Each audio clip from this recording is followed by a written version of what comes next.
তোমরা ভালো আছো, সুস্থ আছো, আনন্দে আছো। তো সকাল সকাল এখন ঘড়িতে বাজে প্রায় 11:30টার মতো বাজে। তো এখন আমি একটু বেরোচ্ছি, দেখতে পাচ্ছ সকাল সকাল উঠে না একদম পুরো সেজে গুজে রেডি। কারণ আজকে যাচ্ছি আমি একটু বাবার বাড়িতে, কারণ আজকে আছে আমার ভাগনার মামা ভাত খাওয়া। বাইরে যত গাড়ির সাউন্ড হচ্ছে না, কি কথা বলবো। তো ভাগনার আজকে মামা ভাত খাওয়া আছে। তো সকাল সকালে আজকে উঠে কোনো কাজ করিনি বাড়ির। দেখো লাগেজপত্র যেভাবে এসি ওভাবেই পড়ে আছে, কারণ এত দৌড়াদৌড়ির মধ্যে আমাকে থাকতে হয়। তোমাদের আমি কি বলবো, মানে এক জায়গা থেকে নয় আরেক জায়গায় আমাকে ছুটে যেতেই হয়। তো আজকে সকালে উঠেই যাওয়ার কথা ছিল, কিন্তু উঠে স্নান করে রেডি হয়ে টুকটাক কাজ ছিল ওগুলি করে নিলাম, করে একটু ছাতু জল খেয়ে এখন বেরিয়ে পড়ছি। কারণ আজকে সারাদিনই বাড়িতে গিয়েই সমস্ত কিছু খাওয়া দাওয়া আড্ডা। আর আজকে বাড়িতে আমাদের মানে ফ্যামিলি মেম্বাররা সবাই মিলে আসবে। তো আশা করছি যে দারুণ মজা হবে, কারণ অনেক দিন থেকে আমি বাড়িও যাই না। আর বাড়ি যেতে তো সবারই ভালো লাগে, বাবার বাড়ি সবার কাছেই প্রিয়, সবার যেতে ইচ্ছে করে। তো যাব এখন, ও হয়তো নামিয়ে দিয়ে আসবে।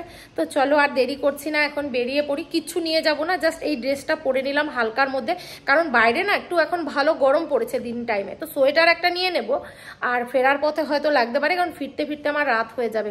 তো সবাই বলছিল যে থাকার কথা, কিন্তু আমার ছেলের যেহেতু এক্সাম আছে ও এখন যাচ্ছে না, আমাকে আমার হাজব্যান্ড গিয়ে নামিয়ে দিয়ে আসবে, আর আমার ছেলে আবার পরে যাবে। তো আমার চলে আসতেই হবে, রাত্রি হলেও আজকে আমি ফিরবো। তো চলো ওখানে গিয়ে কি মজা করছি সমস্ত কিছু তোমাদের সঙ্গে শেয়ার করব। তোমরা কিন্তু ভিডিওটি পুরোপুরি দেখতে থাকো। চলো টাটা। তো দেখতেই পাচ্ছ বাড়িতে পৌঁছে গেছি, রাস্তায় আর কোনো ভিডিও করিনি। আর আসার পরের থেকে না, রসগোল্লাকে দেখার পর থেকে না মনটা ভরে গেছে। মানে ও হওয়ার পরে আমি দেখিনি, কিন্তু ভীষণ সুইটও, মানে ওকে দেখলে পরে না কেউ আদর না করে থাকতে পারবে না। তো ওকে ভিডিও কলেই যতটুকু দেখেছি, কিন্তু বাড়ি ফিরে ওকে পেয়ে আমরা সবাই মানে এতটাই ব্যস্ত হয়ে গেছি, আর কি ভিডিও করব।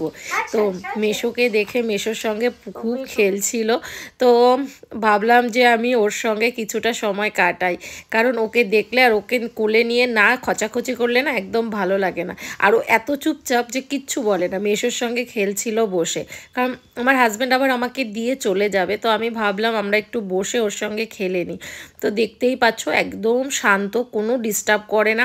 মানে প্রত্যেকের কাছে যায়, এরকম বাচ্চা কিন্তু খুব কম দেখা যায়। বাচ্চারা কিন্তু একদম এরকম ডলাডলি করলে একদম পছন্দ করে না, কিন্তু ও এত কিউট, এত কিউট যে ও সব সহ্য করে। ওকে যে আমরা সবাই মিলে এত খোঁচাচ্ছিলাম, কিন্তু ও একদম পুরো এনজয় করছিল সবার সঙ্গে। মনেই হচ্ছিল না যে ওর সঙ্গে ফার্স্ট টাইম আমাদের দেখা বা কিছু, মনে হয় অনেক দিনের পরিচয়, অনেক দেখা। তো ওর কথা বললে তো আমি শেষ করতে পারবো না, যাওয়াই ওর জন্য। কিন্তু আমার হাজব্যান্ড আমাকে দিয়ে আবার চলে যাবে, তো ওকে এখন খেতে দিয়ে দেওয়া হয়েছে, একটু টিফিন করে ও বাড়ি চলে যাবে। আর এখানে দেখছো গোপুর পুজো হচ্ছে, ভাই পুজো করছিল, কারণ ঘরে গোপাল আছে, তো ওকে সেবা দিয়ে তারপরে হবে মামা ভাত। তো আজকে গোপুরও বেশ ভালো, বেশ মিষ্টি টিষ্টি দিয়ে গোপুর ভোগ হচ্ছিল। তো পুজো টুজো হয়ে যাবে, হওয়ার পর তো শুরু হবে মামা ভাত খাওয়ানো। আর এই দিকে দেখো, দেখতে পাচ্ছ এই হচ্ছে ভাগনা ভাগ্নি, এরাও আমার আরেক বোনের ছেলে মেয়ে। মানে প্রত্যেকটা এত দুষ্টু, এত দুষ্টু, তোমাদের কি বলবো। মানে আসার পরে থেকে না পুরো বাড়িটা ওরা জমিয়ে রেখেছে। মানে এরা না আসলে সত্যি বাড়িতে ভালো লাগে না। এরা প্রত্যেকটা এমন না, মানে আমাদের বাড়িতে যে কোনো অনুষ্ঠান করলে বাইরের লোকের একদমই দরকার পড়ে না, কারণ বাড়িতে আমার ভাই বোনেরা আর ভাই বোনেরাও ছোট ছোট, আর তার সঙ্গে ভাগনা ভাগ্নিরা তো আছেই। এরা যখন সবাই একসঙ্গে হই না যে কোনো অকেশনে, তো বাইরের লোকের আমাদের প্রয়োজনই হয় না। আর এরা দুজন যা বিচ্ছু, বাপরে। তো ওদের আসার পর থেকে না বাড়িটা মনে হচ্ছিল পুরো অনুষ্ঠান লেগে গেছে। যাদের দেখতে পাচ্ছ সবাই আমাদের বাড়ির। এদিকে আমার বোনের বড় চলে এসে ওকেও খেতে দিয়ে দেওয়া হয়েছে। তো আমি মজা করে বললাম, প্রমাণ রেখে দিলাম যে তোমরা এসে খাচ্ছ, এবার আমার খাওয়ার পালা। তো সবাই তো পরোটা মাংস কত কিছু খেলো, কিন্তু আমার সেই সেদ্ধ ভাত মা আগেই করে রেখেছে, জানে আমি আসলে পরোটা টরোটা খেতে পারি না। তো এখানে দেখতে পাচ্ছ ডাল সেদ্ধ, গাজর আর বিনস ভাজা, লেবু। আর কাকিমা চিকেন বানাচ্ছিল, তো বললো যে 2 পিস তুলে নাও। এখনও রান্না কমপ্লিট হয়নি, তবু 2 পিস তুলে আমায় দিয়ে দিল। তো এখন এটা দিয়ে আমার সকালের খাবারটা শেষ করি। আমি এসে কি খাবো, আমি ওই রসগোল্লাকে এত কসলি করছিলাম যে মানে ওকে নিয়েই পুরোটা ব্যস্ত হয়ে গেছিলাম। তো আমি এখানে খাচ্ছি, আর এদেরকে দেখো, এদের পুরো মস্তি লেগে গেছে। মানে মামা বাড়ি এসছে না, এখন পুরো মজা এদের কাছে। তো এখানে বোনরাও সবাই মিলে এখানে ওই রসগোল্লাকে নিয়ে চটকাচ্ছে। আর রসগোল্লা মানে এই পুচকুটাকে আমি রসগোল্লা ডাকি। তো যার জন্য এই রসগোল্লাকে পেয়ে সবাই খুব খুশি, যে যেভাবে পাচ্ছে চটকাচ্ছে। তো এই মধ্যেই আবার ভাই সমস্ত কিছু অ্যারেঞ্জমেন্ট কিন্তু ও একা হাতে করছিল। এখানে যত ডেকোরেশনের দায়িত্ব সব ভাইয়ের ওপর ছিল। আর এখানে মা পোলাও করার জন্য সমস্ত রেডি, মার পায়েসও রেডি। আর কাকিমা এখানের মাছ মাংসের দায়িত্বে সম্পূর্ণ বড় কাকিমা ছিল। তো কাকিমা সমস্ত রান্না কমপ্লিট করেছে, মাটন কষা করেছিল, মুসুর ডাল করেছিল, তারপর আমসত্ত্ব টমেটো দিয়ে চাটনি করেছিল, আর করেছিল হচ্ছে মাছের ঝোল। বাঁধাকপিটা এখনো রান্না হয়নি। তো আমি বলছিলাম কাকিমা একটু দেখি তুমি কি কি বানিয়েছো। আর এখানে বানিয়েছে শাক, 5 রকম ভাজা, তারপর পনির, আর বাঁধাকপিটা এখনো বানানো বাকি আছে। তো এত কিছু যে এক হাতে কাকিমা করছে এটা অনেক বেশি। আর সবাই হেল্প করছিল বাড়ির প্রত্যেকে। আরেক কাকিমা এখানে স্যালাড কেটে দিচ্ছিল, আর মা এখানে বসিয়ে দিয়েছে পোলাও, কারণ আমার মা এটা আবার ভালো বানাতে পারে। তো সবাই মিলে যখন একটা আমাদের বাড়িতে অকেশন হয়, তোমরা বুঝতেও পারবে না যে কার ঘরে কি হচ্ছে। সবাই মিলে কিন্তু বেশ হই হই করে আমাদের অনুষ্ঠান কেটে যায়। তো মা এখানে পোলাও বানাচ্ছিল, আরেক কাকিমা সবকিছু রেডি করে দিচ্ছিল। তো এভাবেই হচ্ছিল সব অ্যারেঞ্জমেন্ট। আর সত্যি বাড়িতে এরকম একটা অকেশন অনেকদিন পরে হচ্ছিল, তো খুব ভালো লাগছিল এসে।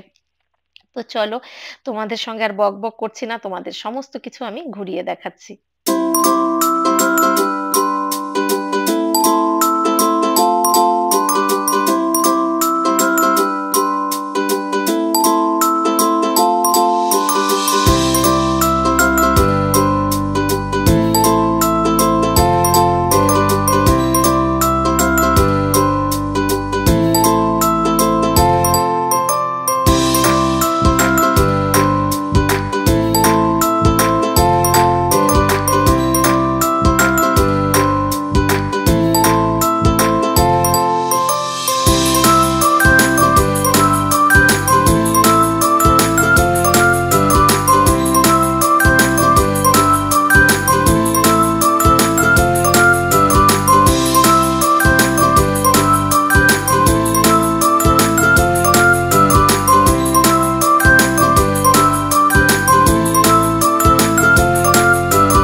छोटी सी प्यारी सी नन्ही सी आई कोई परी,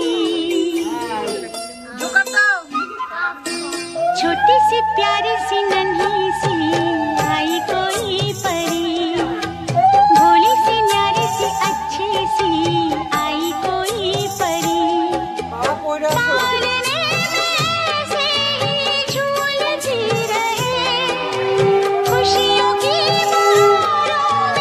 झूमती रहे, गाते मुस्कुराते संगीत की तरह, ये तो लगे रामा के गीत की तरह, छोटी सी प्यारी सी नन्ही सी आई कोई परी, भोली सी न्यारी सी अच्छी सी आई कोई परी, पालने में से ही झूलती रहे, खुशियों की बहारों में झूमती रहे, गाते मुस्कुराते संगीत की तरह, ये तो लगे रामा के गीत की तरह, रा रा रू, रा रा रा रा रू,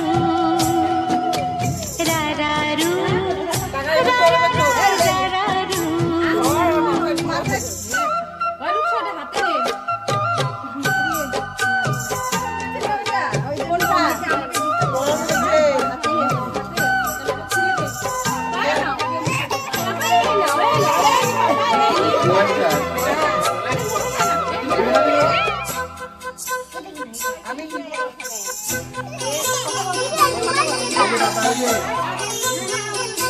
ओ यम्मी यम्मी, मेरे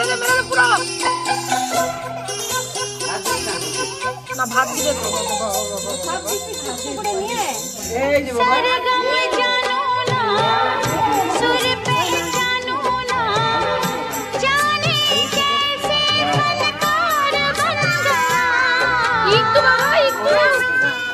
তো দেখতেই পেলে যে মামা ভাতের অনুষ্ঠান কিন্তু শেষ হয়ে গেছে, কিন্তু আমাদেরও তো এখন পেট পুজো করার সময় হয়ে গেছে। তো প্রথম ব্যাচ বসে গেছে, বাড়ির সব ছেলেরা বসে গেছে, আর এখানে যাদের যাদের দেখতে পাচ্ছ প্রত্যেকেই কিন্তু আমাদের বাড়ির লোক, মানে একজনও এখানে বাইরের কেউ নেই। মানে আমাদের ফ্যামিলি মেম্বার এতই বেশি আমার বাবার বাড়িতে, যে এখানে যারা যারা আছে প্রত্যেকে আমাদের বাড়ির কাকু জেঠু আর আমার ছেলে, হাজবেন্ড, বোনের বরেরা, তো সবাই মিলেই কিন্তু এই অনুষ্ঠানটা ছিল। তো কখনো এরকম করে আমাদের বাড়ির কোনো অনুষ্ঠান তোমাদের সঙ্গে আমি শেয়ার করিনি। আর আজকে অনেকদিন পর সবাই একসঙ্গে, মানে যা হয় আর কি, একসঙ্গে খুব সুন্দরভাবে কাটালাম। আর এখন আমাকে বাড়ি ফিরতে হবে, যার জন্য আমি রসগোল্লাকে বাই বলে নিচ্ছিলাম এখন, কারণ রাত্রি হয়ে গেছে। আর ছেলের যেহেতু এক্সাম আছে, তো বাড়ি ফিরে গিয়ে ওর আবার পড়াশোনা আছে, তো ছেলেও চলে এসেছে দেখতে পাচ্ছ। তো এখন বাড়ি ফিরে যাব, তো যার জন্য রসগোল্লাকে একটু আদর করে নিচ্ছিলাম। আর এখানে তো পুচকুদের তো খেলা শেষই হচ্ছে না, আর ওরা এরকমই চলতে থাকে ননস্টপ। তো এখন পুচকুকে বাই বলে রসগোল্লাকে চটকে, আর রসগোল্লা কি করছে, মেশোর সঙ্গেও একটু লাস্ট খেলু খেলু করে নিচ্ছে, কারণ মেশোকে আজকেও ছাড়তে চাইছিল না। তো চলো আজকের ভিডিওটি এখানেই শেষ করছি, দেখা হচ্ছে তোমাদের সঙ্গে নেক্সট সুন্দর একটি ভিডিও।